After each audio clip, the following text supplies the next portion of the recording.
Hi, everyone. My name is Kirk Bachman, and welcome back to The Ultimate Dish. Today, I'm speaking with Brian Arruda, chef, founder, and CEO of Executive Chefs at Home, a premier placement agency for hospitality professionals in private residences across the globe. Chef Arruda grew up in Stonington, Connecticut, where he started washing dishes at restaurants. This was his entry point into culinary immersion. He quickly developed a deep-seated passion for the bustling restaurant industry. After graduating from culinary school, he traveled the country working for acclaimed chefs such as Charlie Palmer, José Andrés, Mario Batali, Thomas Keller, and Daniel Boulud, naturally working his way up from prep cook to executive chef. In September of 2019, Chef Arruda moved to New York City, transitioning from executive chef at Bar Boulud in Boston to executive chef at Boulud Sud, where he found the opportunity to explore the cuisine of not just France, but the entire Mediterranean. Along this journey, Chef Arruda cultivated lifelong friends and built a vast network of hospitality professionals. Today, these relationships have played a significant role in the growth of Executive Chefs at Home and its network within the culinary world. So join us today as we talk about how Chef Arruda built a thriving company during the pandemic and what the future looks like for catering and advice for personal chefs just starting out. And there he is. Good morning. Good morning, Kirk. Thank you for having me on today. Absolutely. What an intro, right? I mean, you don't look old enough to have all of that background, but wow, I can't wait to dig in. But first, so set the tone for us a little bit. You are in New York City or East Coast? Where are you today? So I've been in New York now for going on 5 years. Currently Okay. in a little neighborhood in Brooklyn called Carroll Gardens. Oh, nice. Nice. Um, so my wife and I no plans to leave. We like it out here. So, and it serves as kind of a good hub for what we're doing. Tons of opportunity. We're surrounded by so many talented chefs. We're surrounded by a big market, especially in the private industry as well as catering. So, it works very Yeah, well for us. absolutely. Congratulations. And I think congratulations are also in store for a recent honeymoon. Is that correct? That's Just got married? correct. Yeah, we got married this past October, and took a few months to let it all soak in, and then we just returned from a trip to Switzerland. So we toured a bunch of different areas of Switzerland, and what a spectacular trip that was. Tons of food, Wonderful. tons of dining and hiking, and what a beautiful place. Yeah. So tell me a little bit before we dive in. Switzerland. I have some relatives in Switzerland, and I've had the good fortune of visiting a couple of times. Where were you in Switzerland? So we started out in Zurich. Okay. We were there for a few nights, and then we trained to Lucerne, where we drove Beautiful. into a small town called Attenberg, and we stayed at this really remote, very boutique style hotel. And we then went from Lausanne to Andermatt, which is more up into the mountains. Okay. Spent a few nights there. The plan was to ski, but so much snow and a beautiful hotel, we decided to just relax. And then from there, we That's went to okay. Zermatt. So in Yeah. Zermatt is where we really had a lot of fun. We skied almost every day. We were there for 4 nights, explored the town. Again, great food, great apéro. And then on the Oh, way home, we flew from Geneva. So we stayed in a place called Lausanne and had a great dinner at Hotel Villa Crisière, and then packed up and head back to New York. I love it. So why Switzerland? Was that something you wanted to do for a long time, or? Yeah, I mean, we got married in October. We didn't want to wait till the summer. I'm not a huge beach guy, believe it or not. My wife's from San Diego, and I'm from Northeast Connecticut. So I've spent a fair share of my time around the ocean, but never been a big beach guy. So I suggested maybe we do a winter honeymoon, and I go love visit it. these Yeah. little quaint villages and do some skiing, do some fondue, and it all fell into place. Did the food? Um, did it surprise you? Was it what you thought it might be? Very classic Yeah, it was Swiss very cuisine? classic. I mean, when we were in Zurich, and Lucerne, there's a lot of German influence, I would say. And then, Sure. the closer we got to Geneva, much more French influence. Yeah, And we yeah. targeted a few really nice restaurants. But for the most part, tried to hit the local spots and, understand their food, a little Wiener Schnitzel and lots of sausages. And Isn't that great? Hey, yeah, it was really, I'm curious with the Wiener Schnitzel, pork, chicken, veal. Was it traditional um, veal? veal. Yeah. Yeah. Yeah, Mostly yeah. veal. That's And great. Yeah. huge. I mean, the portions out there are Yeah. huge. Oh, I love it. I But love it. it Well, would be, we left saying that we would love to come back in the summer or the spring. I bet. I Yeah, mean, for hiking and such a beautiful place. yeah. Well, congratulations again. That's a beautiful story. So, before we dive, Chef, into the incredible business that you've started, super unique, and a lot of our students are going to really be fascinated hearing about the story because it's another path people can take, right? In Absolutely. this incredible industry, this craft of cooking.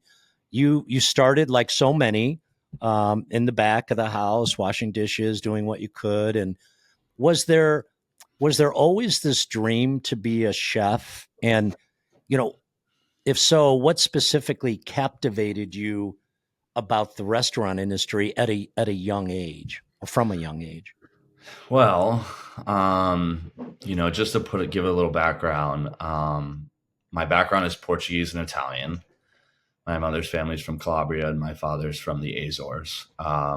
So we sort of grew up in this little town of Stonington, Connecticut, which is very much a Portuguese fishing town historically. Okay. My dad was a commercial fisherman for 30 plus years.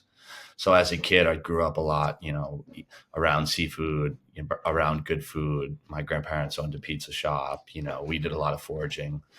My grandparents' idea of babysitting us was to give us all a basket or a plastic bag and send us out in the woods and pick every single mushroom you find. And then we'd come home and we would dump all the mushrooms out on the lawn, and then they would they would go through and keep the ones they wanted and get rid of the ones they didn't. And this was, a weekly thing for me and all my cousins. So food was always kind of a big part of our upbringing. What about being in a port like that and your father being a commercial fisherman?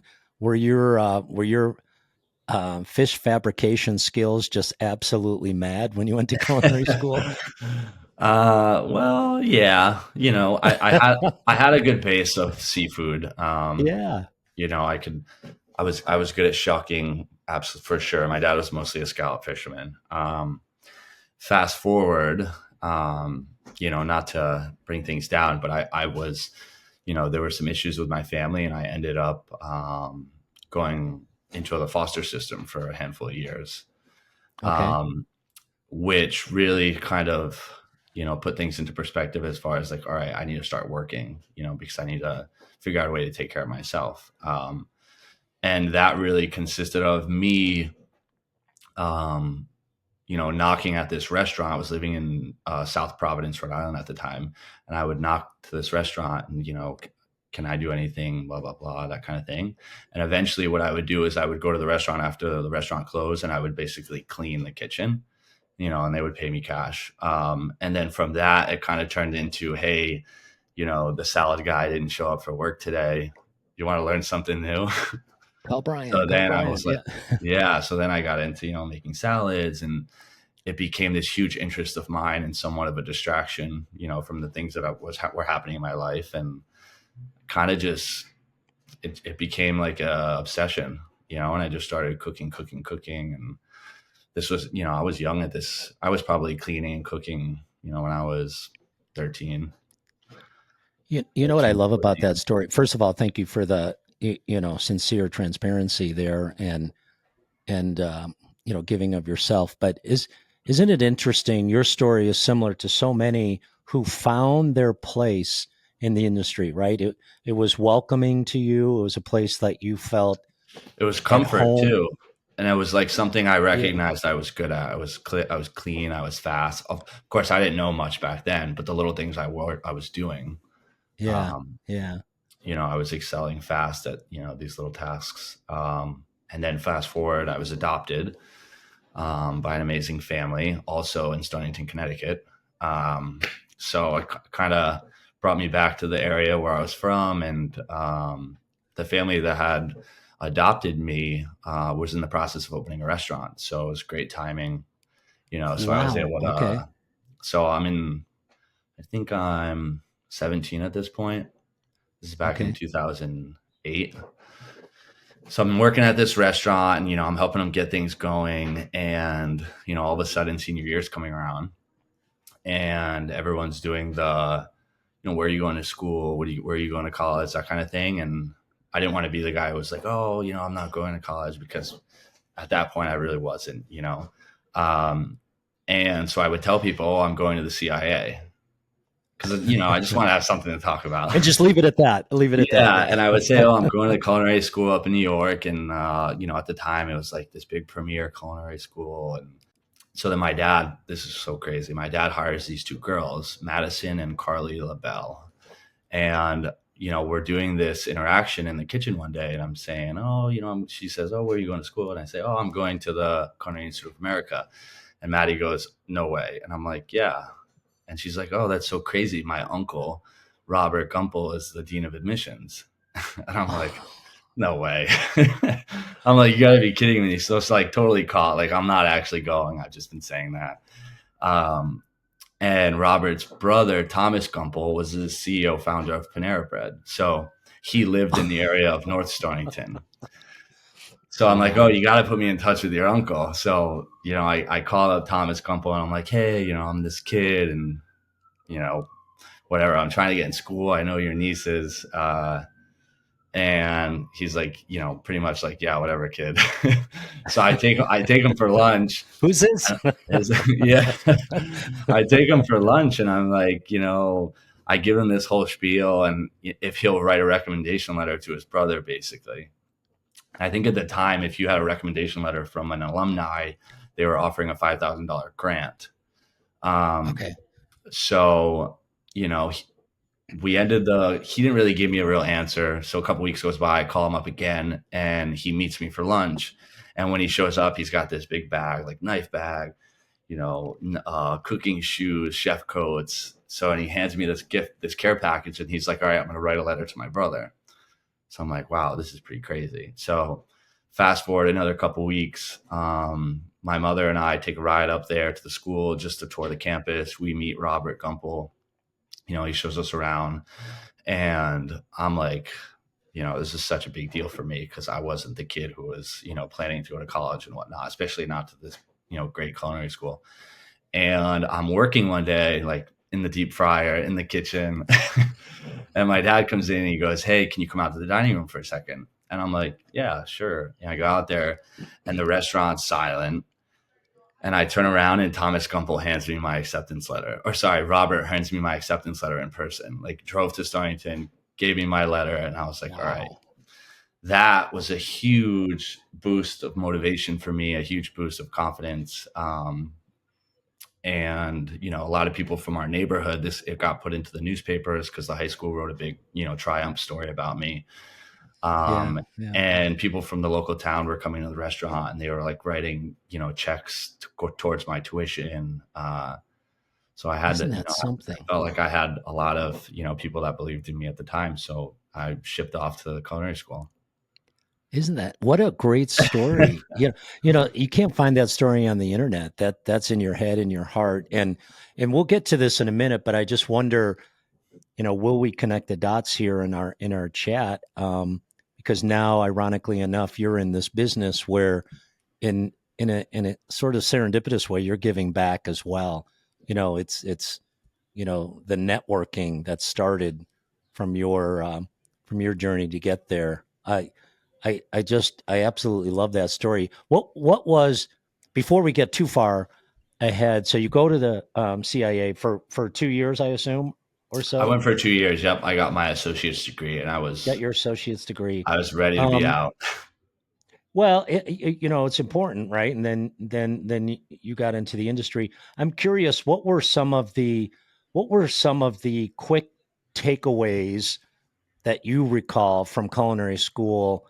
And did you realize it at that time, or was it years later like, oh gosh, I went to culinary school and that's why this is going so well for me, or this particular, approach to business? Did it take a while Um, to appreciate it? yeah, I mean, while you're there, you feel so lucky. You have endless resources. You have all these, you're surrounded by chefs that kind of have the same drive as you, by all these, experts in the industry that have left the restaurant world to come and, share their experiences with the students. Hmm. So I felt very blessed to be there.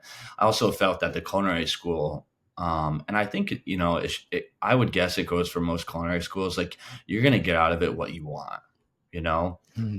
I think a lot of, I think going to the CIA had this big, it was very prestigious at the time and still is. And, I think it gave you a little bit more motivation to go chase that, the Thomas Kellers of the world and Daniel Bouluds. And, those, you learn so much about these guys, and they come to the campus and they do these speeches, and they're really good at like getting these, young cooks excited about getting into the real world. So I will say, I think the school does position you to really be able to go in whichever direction you want to, but that's really up to you.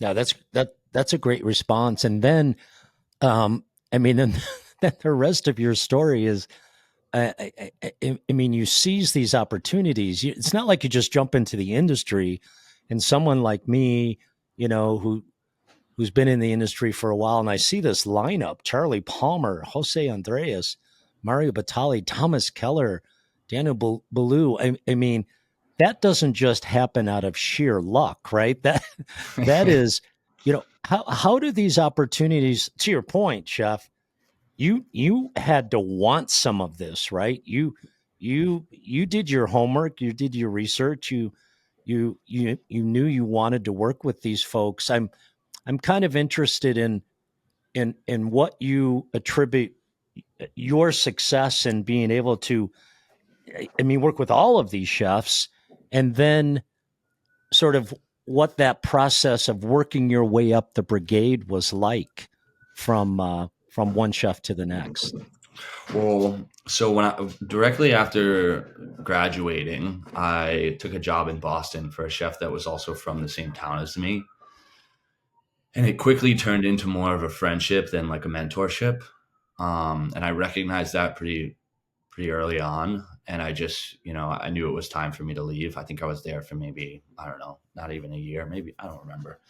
But I just politely said, I really respect everything I've learned from you and, the time that you've put into me, but I just think we're too much on a friendly level for me to really be feeling like I'm getting the proper mentorship. So I called up my best friend at the time, and we basically quit our jobs, hopped in my old Saab 9.3 and headed west on the 80.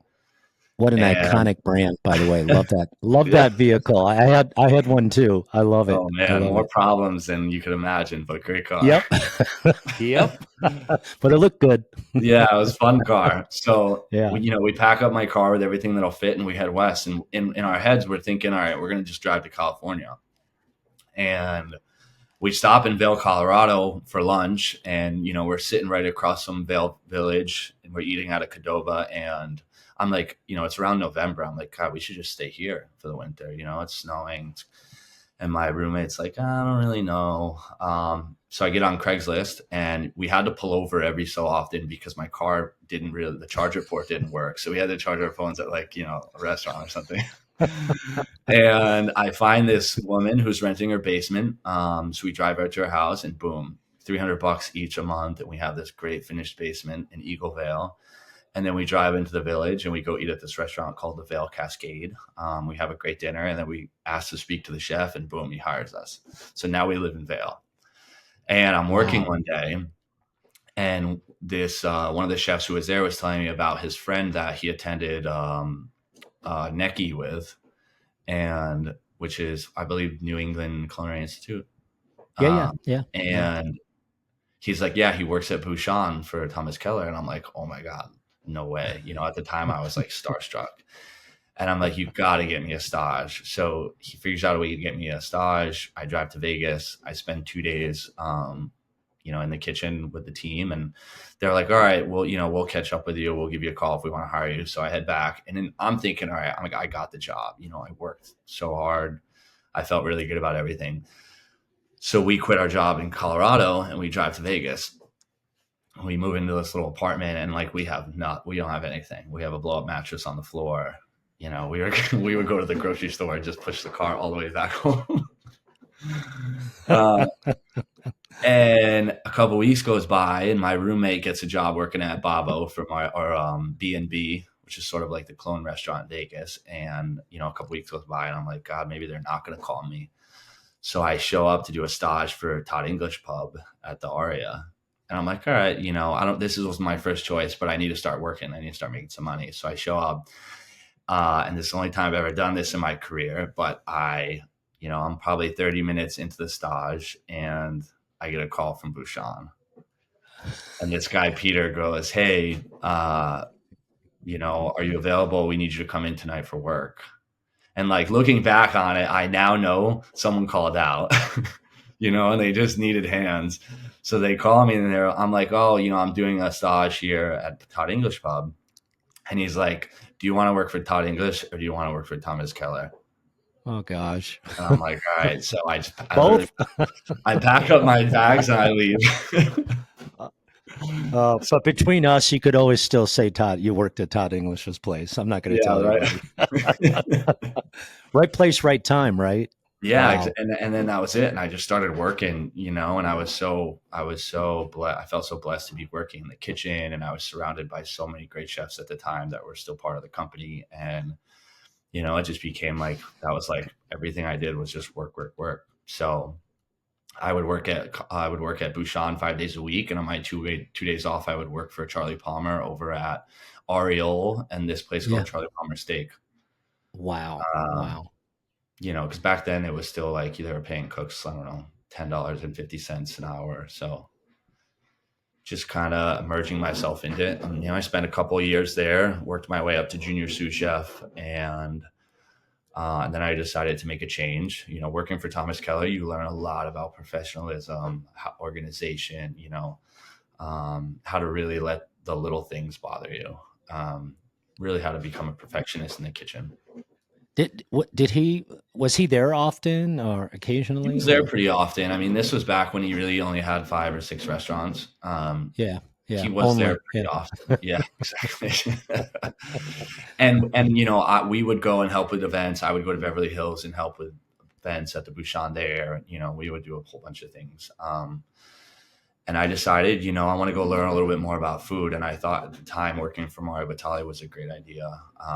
Tons of whole animal butchery, really, really great imported vegetables and just like kind of a little bit more back to my roots of Italian cooking. And I loved it. I mean, I learned so much about charcuterie and I ended up, helping largely in the program of the dry aging and all of the charcuterie. And, we are shipping to all the restaurants across the country.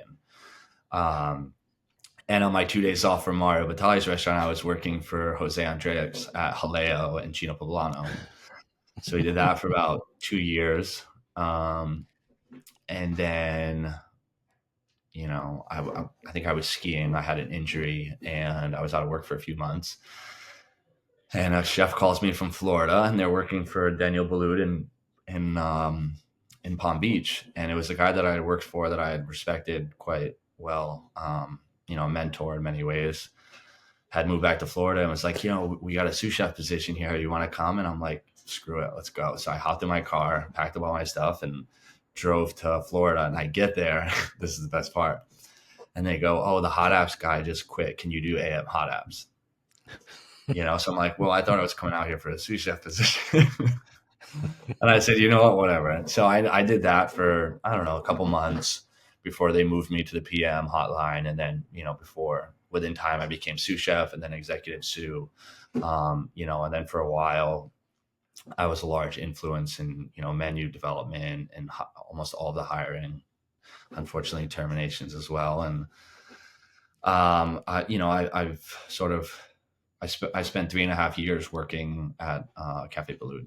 And then I got a call one day from Daniel, and he asked me to move to Boston to take over Bar Boulud inside of the Mandarin Oriental for my first executive chef position. And I always had this goal that I always thought I wanted to own restaurants. And, maybe I still do. It's kind of an idea that comes and goes. But I always had this idea that I wanted to really be successful in running someone else's restaurant, especially like a well-known chef, before I jump in and try to take that risk on my own. So that's sort of what I did. I packed up, I moved to Boston, and I ran Bar Boulud for just shy of 2 years.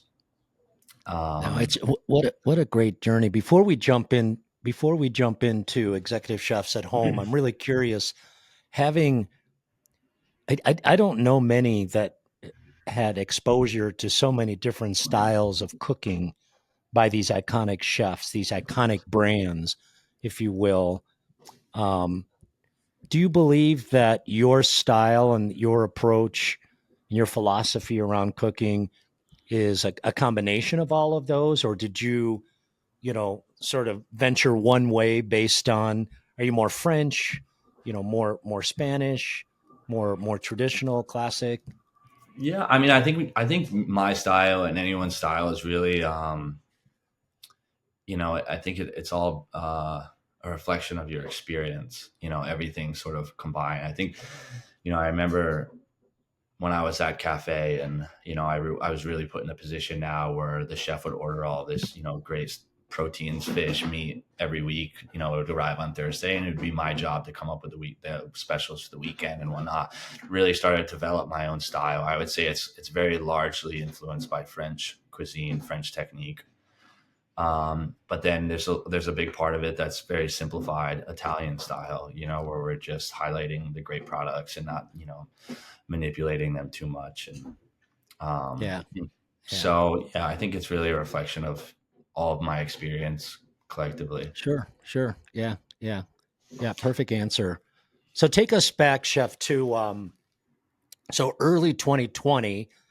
You're with Baloo, and the pandemic hits, and you and everyone else is forced to shift gears super rapidly.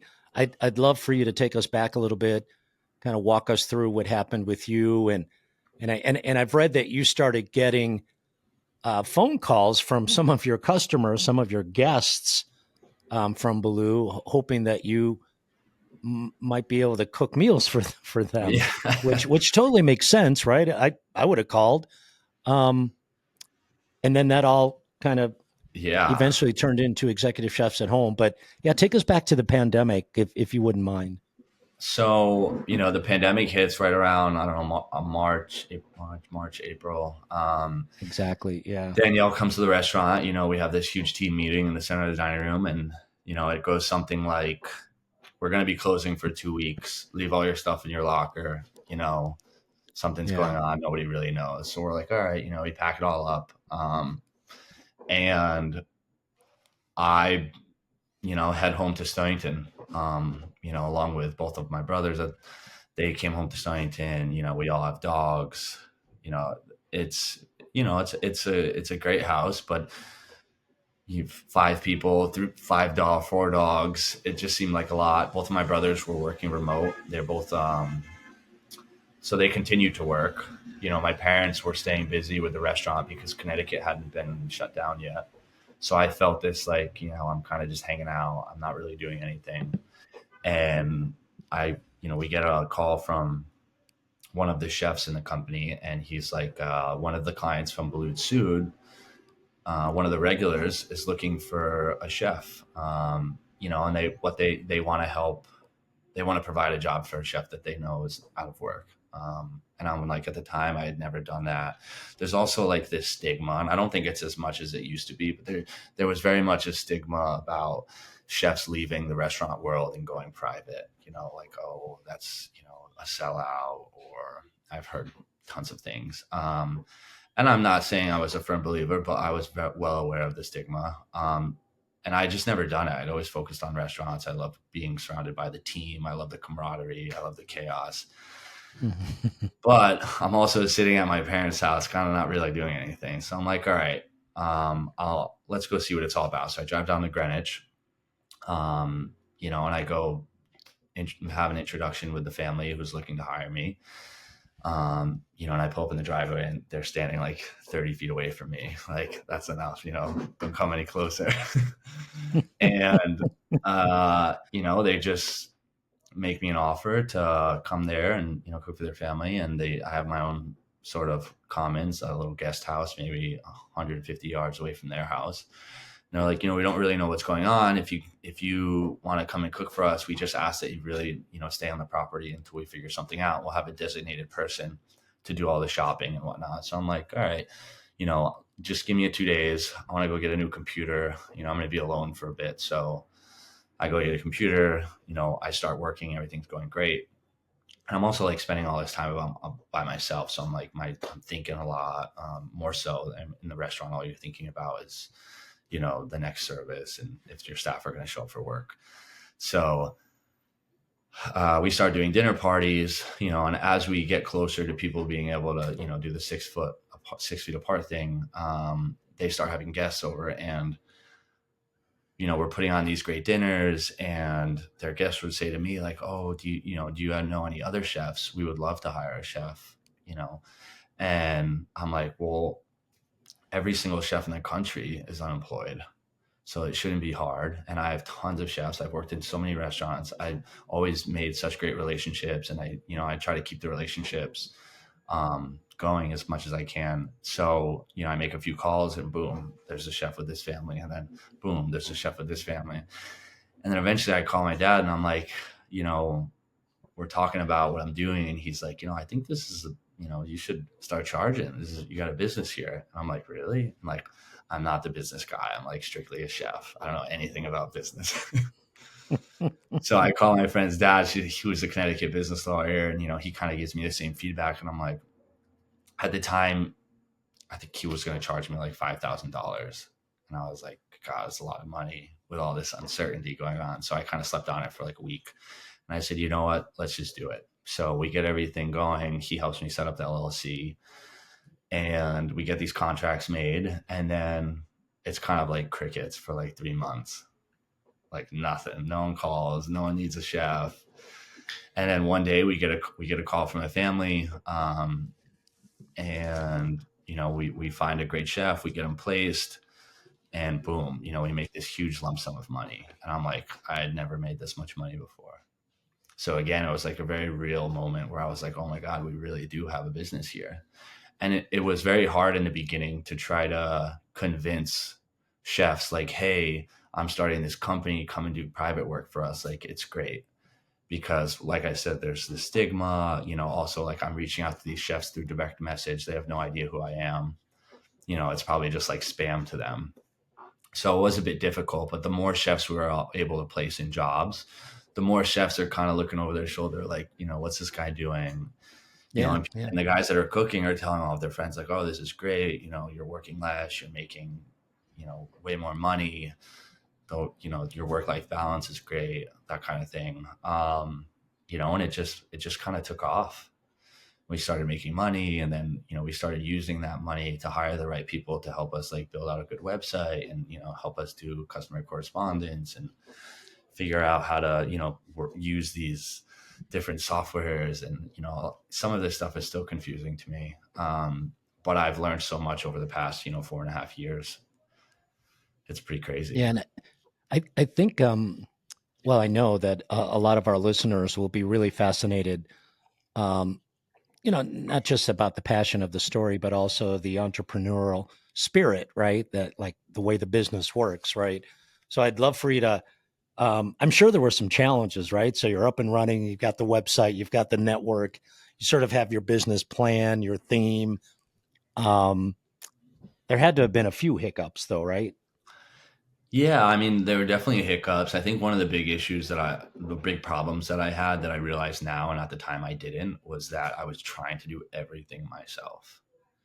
I was trying to, you know, do all the customer correspondence myself. I was trying to do every single interview myself. I was trying to organize the best I could, you know, with not really, you know, being in the restaurant for whatever, 15 years. Mm-hmm.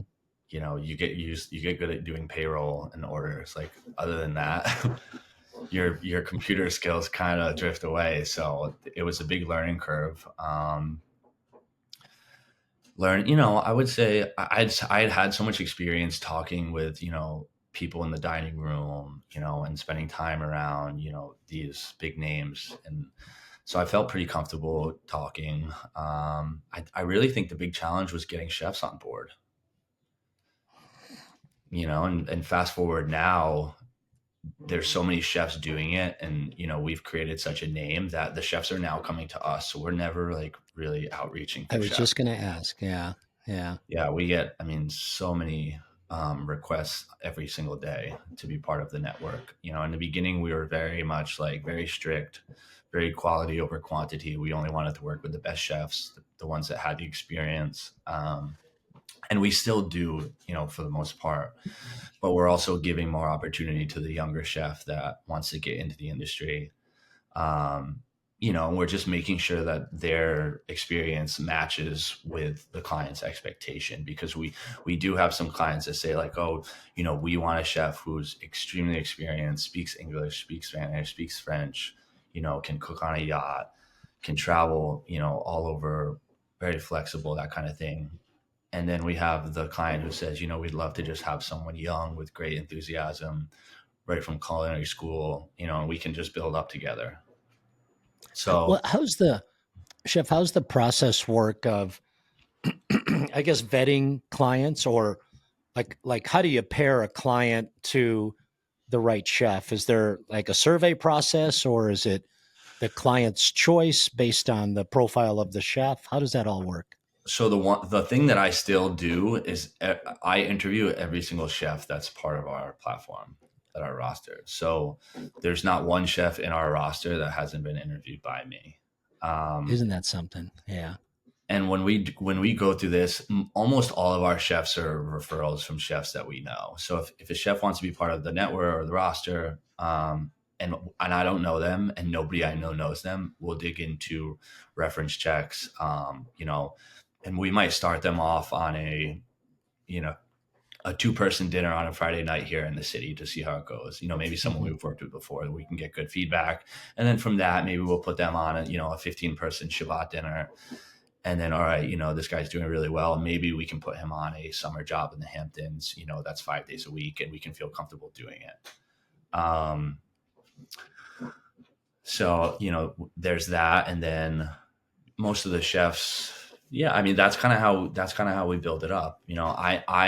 Our interviews are pretty thorough, so I know where the chefs worked, I know the people that know them, I sort of know what they're capable of. I've also done countless hiring over the years in restaurants, so I feel like I have a pretty good sense of when someone's good and when someone, not that they're not good, but they might just not have the right experience for the job. Sure. Being a really great restaurant chef does not always translate into being a great private chef, and I think that's very important. Most people don't realize that. No, I love that personal touch. I read in a past interview as I was kind of researching your background and such, and this is a quote from you. I just took an excerpt from it. You said, by and large, you said the best way to do this, your business, is to understand the client and have them trust you and say to them, for example, I'm going to go to the market and I know what you guys like and I'm going to get what's good. Yeah, I'm just paraphrasing a little bit, but when I read that, I was thinking to myself, trust is a key word, right? Really, really important word. I love the approach, and I'm curious what your philosophy around hospitality in general is, because that's a big part of this, right? How you're going to demonstrate your love of hospitality and bring the industry into someone's home. Yeah, I think that's extremely important, and that's when it comes down to the matchmaking. We have to really, really go Yeah, into depth and understand, what the client's preferences are, where they spend their time. Do they have multiple residents? What are their allergies? What are their kids' allergies? What's the vibe that they like? Because you could put an amazing chef in a house and you can meet all of their food expectations, but it might just not be the right vibe. And our goal is to get that on the first try. Most clients are asking for a chef. We'll send 4 or 5 candidates at one time, which are these profiles that we make of each chef. We don't want to overwhelm them, but we try to get one of the chefs from the first round for the job, and it almost always works. I mean, we've had maybe 3 jobs go not work out. I don't want to say go south. Nothing's ever gone, in a bad way. We've probably had 3 jobs not work over the Mm-hmm. past 4.5 years. And it's true. I mean, it's a good point, especially, the Hamptons is a great example. Being in New York City, the amount of chefs that transition from the city to the Hamptons between Memorial Day and Labor Day, it's by the hundreds. And all of these chefs, are going to the farmer's market every single day. They're building relationships with the farmer. I try to veer away from some clients want menus a week in advance. Sure, you can do that, but it almost always isn't the menu that, you're almost not getting that. You're never getting the exact menu, because if I trust my client trusts me. I know what they like, and I can demonstrate that from time to time. I'm waking up in the morning, I'm going to Amber Waves Market, and then I'm going, to Amagansett Seafood, and the guy who owns Amagansett Seafood, I'll say, hey, I need some fresh tuna. And Mike will say, we're busy, go in the back and cut it yourself. So those are the kind of relationships you build. So I can say to them, you guys want seafood tonight? Do you guys want, do you want some chicken? Do you want, something, grilled meat, whatever? And they can give me like the lightest description. And then I'll say, okay, I got it under control.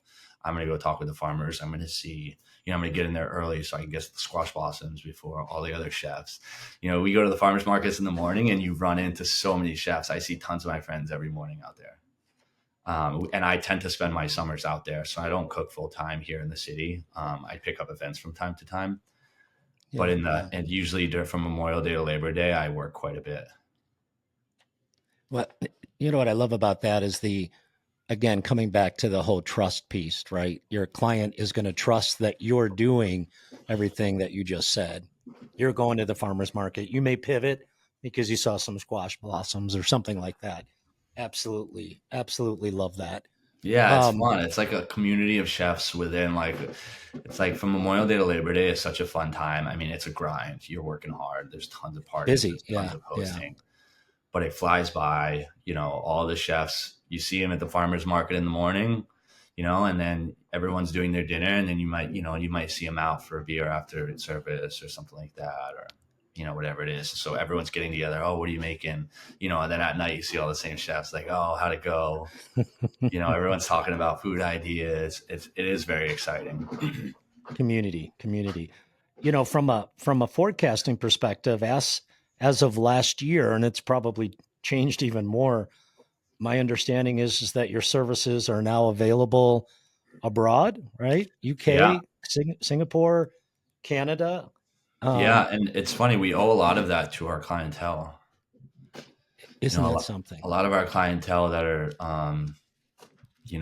they may have a house here in New York City, but they also have a house in Paris, or they have a house in Singapore. They have a lake house up in Canada. They're asking, oh, can you get us a chef in these areas? So we're doing the background work to try to find chefs, and build these teams to do events in these different areas. And it's growing, and it's a lot of our business comes from word of mouth. And a lot comes from, we do the Google ads and we get tons of online inquiries. But a lot of our good business comes from our good clients that are just consistently happy and satisfied, and, love talking about the company and bragging in a sense. That's the best reference there is, right? When someone promotes you do the e-gift cards now as well. So, I mean, congratulations. I mean, absolutely spectacular. Where do you see your business in the next 5 to 10 years, Chef? I'm hoping that we can get to the point where we're the industry leaders. I'd love to be the biggest name out there. I'd love to,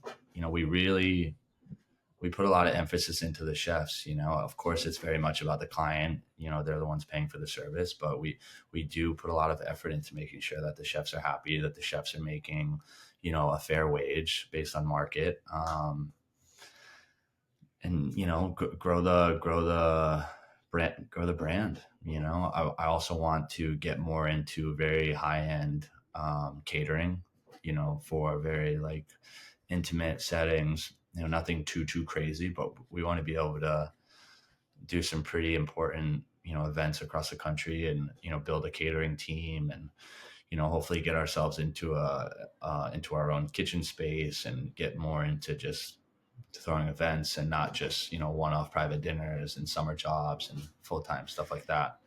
So I think we'll just continue. We launched a merch line a couple months ago, and that seems to be doing well. And we have some fun ideas for the summer with new graphics. And, we just came out with these sweatshirts. We print recipes on the back of them, which are pretty fun. Oh, I love that. Yeah, I'm totally stealing that. What about and again, I don't want to create competition for you, but this next generation is going to find what you're doing super attractive, right? And lo and behold, we'll have more competition out there. But you know, I talk to a lot of different entrepreneurs and chefs, and it's always great to hear the positives of the story. But I'm sure there's been some blood, sweat, and tears over the last 4.5 years. You know, um, and we don't always hear that story of all the hard work to get to where you are today. Any thoughts on a couple of obstacles that could help someone who's thinking about this sort of path? Maybe be prepared for that. um, the big thing is I was taught pretty young in the industry that, people, like when I was young, I always wanted to, when Danielle or Thomas or these guys come to the kitchen, a lot of times the cooks freeze up a little bit and they get nervous, and, they don't, I've always been told, like, these guys own so many restaurants, and there's so many chefs and servers and managers and whatnot. And you gotta make yourself seen, in whatever way it is. You gotta figure out how to, stand out a little bit, be nice to everybody, build relationships, always treat people with respect, even if you don't see eye to eye. Because if you're traveling around and you're doing a good job, people know who you are. You have all these purveyors, and, all these salesmen that come in, and all these chefs and customers. And, if you're a chef of a restaurant, go spend some time on the floor, talk to your guests, show face, don't just stay in the kitchen the whole time. And just build relationships, and I mean, that's what I did. I had a great relationship with tons of chefs. I had a great relationships, with a few clients that, had a lot of good friends, and that's where it all started. I think just stay positive. It's not going to happen overnight. It takes a lot of work. It takes a lot of answering phone calls at 11 o'clock on night on a Sunday, because the person calling you is in a different country, and, it doesn't matter what you're doing. Stay focused, stay network, talk to everybody, always talk to everybody. Don't be the guy Keyword. who's closed off. And even if you're shy, like, figure out a way to get over it. Yeah, yeah. Networking, keyword. Really, really great advice, Chef. Boy, I can't thank you enough for spending some time with us. Congratulations on your marriage and your successful career and the business. But before I let you go, the toughest question of all, the name of the podcast is The Ultimate Dish. So we have to ask, Chef, in your mind, what is the ultimate dish? Ooh. There's many, I know. Oh man, I'm gonna say, especially doing what I do now, I'm gonna say there's a big emphasis on Mediterranean food, and I would say two of my fan favorites would definitely be, a nice thin flaky whitefish and papillote, as well as, being from the Northeast, and growing up around all the seafood. I would say a good linguine vongole with clams. Two of Very my nice. go-to favorite dishes and fan favorites. I Absolutely. I love it. I love it. Do you prepare those dishes or encourage your team to sometimes serve those to your clients? It depends. Yeah, if we have a client who's request, because we'll see all the requests before we pick out the chef. I'll always offer to the That's chefs, like, amazing. you don't have Yeah. to take my advice. But a lot of the chefs will also lean on me for advice, like, hey, this is what they're looking for. What do you expect? And I say, listen, a beautiful piece of whitefish, maybe a grilled bronzino with sauce vierge, very simple. everyone loves that. Everyone loves a linguine vongole, assuming they can consume the seafood. So yeah, I will give as much advice as I'm asked, but we try to, let the chefs run with their own ideas, their own creativity. And that's sort of what creates some ownership for them. Coming from the restaurant, they don't always have the ability to create the dishes that they want. So this gives them a little bit more freedom, which, is a good reflection for the chefs. Everyone seems to like that. Beautifully said. Beautifully said. Really, really appreciate you, Chef. Thanks for, I don't know where the time went so quickly, but thanks for the insight. Congratulations. We wish you all the success in the world, and keep us posted. Who knows? Maybe some of our grads will find their way into your company, and absolutely, and you'll be connecting them with clients. I love it. Best wishes very, always, very Chef. much. You, if you shoot me your address with your email, and I'll send you a package of some merchandise for you. Oh, I love it. I love it. You'll get that. You'll get that immediately, buddy. And I'll do the same for you as well, by the way. Love to see, I know you're CIA, but I'd love to see you in a little Escoffier swag. Oh yeah, I'll do it. Absolutely. I appreciate it, Kirk. Thank you so much for having me on today. All right, buddy. All right. Enjoy Take the rest care. of your Take day. care. Thank you for listening to the Ultimate Dish Podcast, brought to you by Auguste Escoffier School of Culinary Arts. Visit escoffier.edu/podcast to find any materials mentioned during the podcast, including notes, links, and other resources. And if you can, please leave us a rating on Apple or Spotify and subscribe to support our show. This helps us reach more aspiring individuals ready to take the next step toward their dream careers. Thanks for listening.